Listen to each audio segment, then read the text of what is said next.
o Romeu Zema, havia o Ratinho Júnior, que foi se retirando de cena, e há o Renan. O Renan está agora rivalizando, ele que não tem nenhuma estrutura partidária, está aí num partido recém-formado, que saiu de uma costela do MBL, ele já está com o mesmo percentual de votos do Ronaldo Caiado. Então a pergunta que se faz hoje, Dani, é se o Ronaldo Caiado será mesmo candidato à presidência, se ele vai levar essa candidatura até o final, se ele não desistirá para concorrer a uma cadeira no Senado, que ele conquistaria com grande facilidade em Goiás, ou se ele vai, de fato, para o sacrifício. Agora, ninguém aposta mais um mísero ceitil furado na candidatura do Ronaldo Caiado, né? Então, como disse, a inserção do Kassab, que de fato é um grande articulador nessa chapa, é um sinal de debilidade, de fraqueza. Que ele é grande articulador, não há dúvida. Que ele tem capacidade de proporcionar a um futuro governo uma base congressual. Fala, Patrícia! Seja bem-vinda, amiga. Disso, da capacidade Inscreve-se do no canal, agora, hein? primeiro teria que conquistar o governo, né? E isso o Ronaldo Caiado não exibe capacidade para obter. Eu quero aproveitar o gancho que o Josias nos lançou para já emendar e trazer mais camadas de informação. Antes eu quero avisar minha dupla aqui, porque estamos sendo tratados como falastrões, os três. A primeira coisa que Larissa Della Corte, chiquérrima, né, que está comandando as picapes hoje aqui, me disse foi: tô só preocupada com o tempo, porque serão 2 horas de jornal e é você, o Sakamoto e o Josias. Olha eu disse, a vozinha, qual o problema? É que a Lala é desse tamanho. Eu falei, mas qual o problema? Ela, todo mundo fala muito. Então a gente vai o quê? Hoje, fatiar e passar, e vai ser assim, um jornal riquíssimo, cheio de informação. Vai rolar um chupa Larissa no final. É o seguinte, eu quero trazer para vocês, avançando um pouco em cima do que o Josias falou. A briga do Caiado agora é, 1, despontar como terceira via. 2, impedir que uma pessoa com menos estrutura, 0 recursos partidários, só com barulhada de internet, se consolide como um risco real. Quer falar, Josias? Vocês são mulheres vitoriosas porque vocês decidiram seguir os seus sonhos. Então viva só um instante, pessoal. Eu acho que eu entrei no YouTube errado, hein? De mulheres com autoestima elevada. Entrei no YouTube errado e agora fica passando propaganda. Tudo posso. É isso, rapaz. Jogadinha do Paqueta.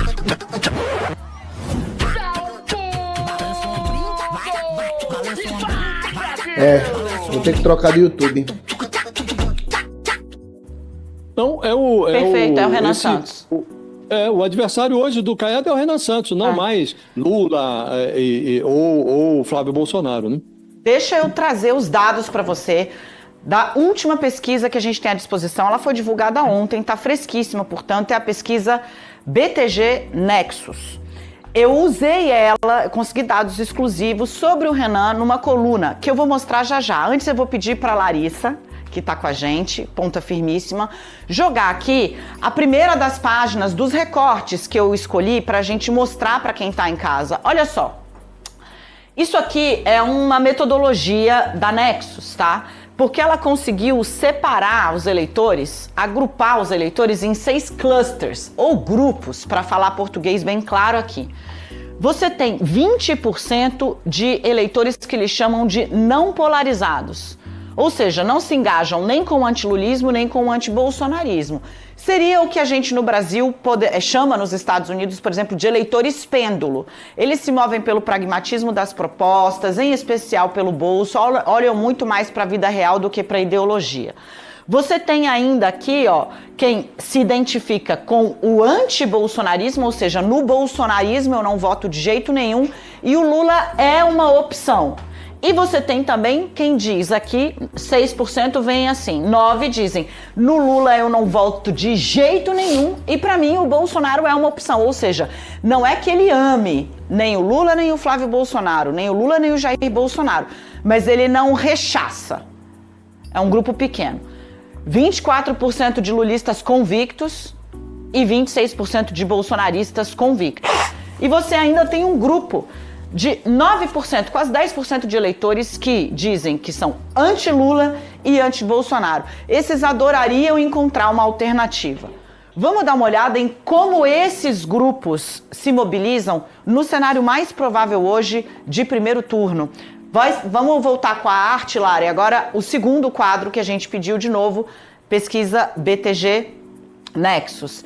É exatamente o que vai mostrar como esses grupos, salvo engano aqui, página 24, Lari, se mobilizam dentro do perfeito. Boa, Guti. O que a gente tem aqui? O resultado macro da pesquisa tem Lula à frente de Flávio Bolsonaro, uma distância segura, Flávio estabilizado, sem crescer nem cair mais, Lula estabilizado, numa distância segura. Os dois voltaram a empatar na margem de erro do segundo turno. That's it. A gente vai mergulhar mais fundo hoje. A gente vai olhar aqui como esses eleitores, que são chamados de eleitores não polarizados, e eleitores anti-Lula e anti-Bolsonaro, que são os eleitores que à primeira vista poderiam ser buscados pela terceira via, estão se comportando. Hoje, os não polarizados despontam aqui ainda, né? Os que se mobilizam pelo pragmatismo, vida real, mais vida real, menos ideologia. 33% com Luiz Inácio Lula da Silva, 26% deste grupo, que tem aqui um total de 20% dos eleitores, segundo anexos, com Flávio Bolsonaro.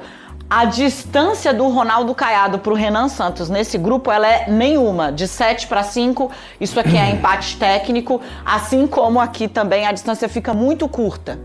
Agora eu convido você a ver o que está acontecendo com os eleitores que são anti-Lula e anti-Bolsonaro. É um grupo de quase 10% dos eleitores, segundo anexos, que quando são perguntados, respondem as perguntas, falam, cara, eu queria outra coisa, eu não queria nem o Lula, nem um Bolsonaro.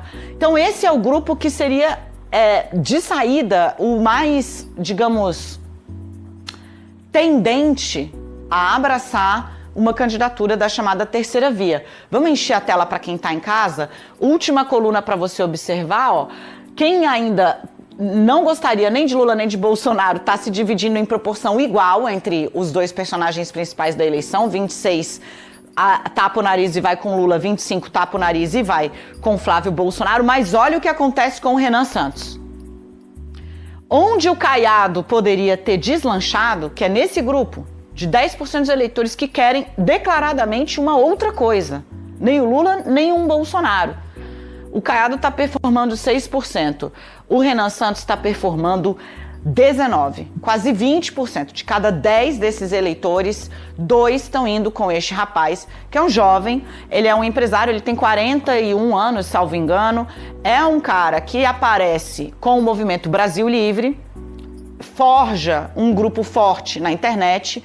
O MBL primeiro infiltrou seus principais quadros em partidos tradicionais, é o caso do Kim Kataguiri, por exemplo, deputado federal aqui por São Paulo, criou um partido, o Missão, e agora lança o Renan Santos como candidato a presidente. O Kim vai para a disputa para a Câmara de novo. Este é o personagem, tá, gente? Quem é este personagem? Ele é alguém de retórica muito forjada nas redes sociais, então, liberal na economia, meritocracia, todas aquelas coisas que fazem muito sucesso na boca de quem está conquistando espaço na internet com esse discurso self-made man. E, gente, um crítico muito contumaz da esquerda. O MBL teve um papel importante na mobilização de rua pelo impeachment da Dilma, linha duríssima na segurança pública. Onde ele está despontando, Josias e Sakamoto mostra anexos. Entre os mais jovens. Entre os mais jovens, quem tem de 16 a 24 anos, 40% admite que pode votar nele, ou seja, é o que os pesquisadores chamam de potencial de voto, Sakamoto. Até onde ele pode chegar? Só lembrando, pessoal, quem não curtiu a live ainda, faz esse favor pra gente. E é nesse eleitorado 16 a 24, curte a nossa live, hein? Onde a rejeição dele vai ao menor patamar. Além disso, quem gosta da ideia de uma terceira via, não queria nem Lula, nem um integrante da família Bolsonaro, tá olhando muito atentamente para esse rapaz, saca? Exatamente. Desculpa. Perdão, gente, eu tô com a garganta horrível. A ascensão do Renan Santos junto aos mais jovens tem sido registrada em várias pesquisas que mostram que ele realmente tem feito a lição de casa.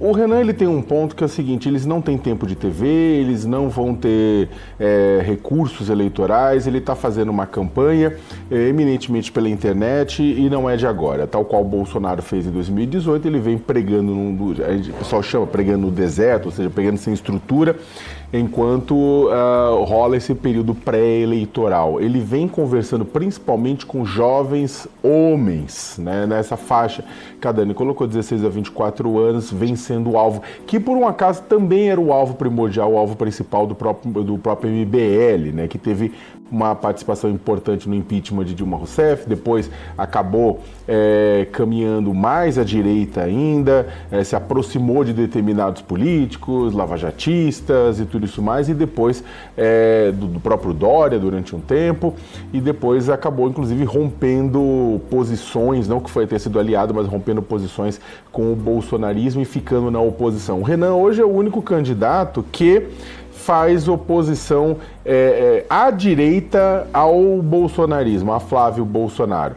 Romeu Zema e Ronaldo Caiado têm tido dificuldades, né? Quando estourou o caso do Banco Master, o Zema fez algumas posições, o Caiado também. Mas, por exemplo, o Caiado lança a candidatura dele. Qual foi a primeira coisa que ele falou quando lançou a candidatura? Prometeu a anistia para os golpistas. Então, logo de cara, ele se alinha ao bolsonarismo, porque uma democracia não se faz com o perdão de quem cometeu crimes contra a própria democracia. Ele se alinha. O grande diferencial seria esse, e ele se alinhou. Então, o que acontece? Do ponto de vista dos votos, tanto o Zema quanto o Caiado estão esperando votos virem do Flávio Bolsonaro, mas eles não vão vir. Se eles reproduzem, se eles emulam esse comportamento do Flávio Bolsonaro, para que você vai votar na cópia se você pode votar no original? Por outro lado, o Renan Santos vem fazendo o quê? Vem criticando o bolsonarismo, enquanto o Lula faz uma crítica à esquerda, o Renan Santos faz uma crítica à direita do próprio Flávio Bolsonaro, fazendo uma crítica e atraindo a atenção de onde? Da Faria Lima.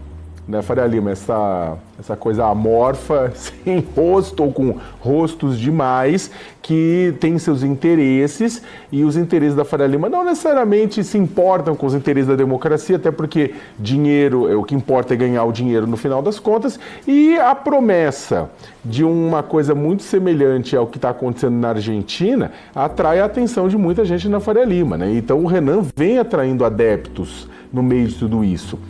Para o azar do Renan, e aí tem um ponto só para terminar, Dani, para você atingir uma quantidade de eleitores e ir para o segundo turno, você precisaria do Flávio Bolsonaro fora. Porque o bolsonarismo tem um handicap, tem uma quantidade basal de votos. Está lá os seus votos 20%, 25%, e é difícil os outros candidatos atingirem esse total de voto, o que não significa que uma candidatura como a do Renan não pode ser um ativo importante para formá-lo para uma próxima eleição ou mesmo no segundo turno. E aí, para terminar, tem um segundo ponto que é esse, acho que é o mais difícil de todos. A questão eu já perguntei isso pro Felipe Nunes uma série de vezes, pro Maurício, né, também, né, do Moura. Qual é a possibilidade e o risco de uma eleição definida no primeiro turno? E aqui não diga, não botem palavras na minha boca, eu não estou falando uma eleição a favor do Lula ou a favor do Flávio Bolsonaro. Eu estou falando qual que é a chance de uma eleição definida no primeiro turno. Porque esses candidatos, com o Caiado não subindo, e já falando pelas razões que a Dani e o Josias bem colocaram, com o Zema também permanecendo de forma nanica, e com o Renan Santos crescendo, mas se tornando do tamanho deles, mas não grande o suficiente, qual que é a chance de uma onda de voto útil desses três candidatos desidratarem em nome, provavelmente muito do Flávio Bolsonaro, mas alguns em nome do Lula, nas vésperas do primeiro turno? Se isso acontecer, a eleição acaba. É uma possibilidade que está sendo tratada dentro das campanhas como cada vez mais plausível, tá? A essa altura do campeonato, gente, julho ainda nem chegou, hoje não é dia 1º, é dia 30 ainda, então assim, a campanha mesmo para pegar fogo vai levar mais uns 45 dias, muita coisa pode acontecer até lá, como a gente viu que está acontecendo. Inclusive, Josias, a manutenção de uma barafunda que em um determinado momento prejudique de maneira efetiva e venha já nas pesquisas trazendo queda, rechaço, impacto na candidatura de Flávio Bolsonaro. Do que eu estou falando? Da confusão na família que não acaba. Hoje, gente, o Valdemar da Costa Neto tem um encontro com a Michele Bolsonaro. O Valdemar da Costa Neto vai lavar falar roupa sujinha, com a né? Dama. Ele é o presidente do PL, do partido de Bolsonaro, de Flávio. Você gostou desse corte? Deixe seu like, ative as notificações e se inscreva no canal para estar sempre atualizado.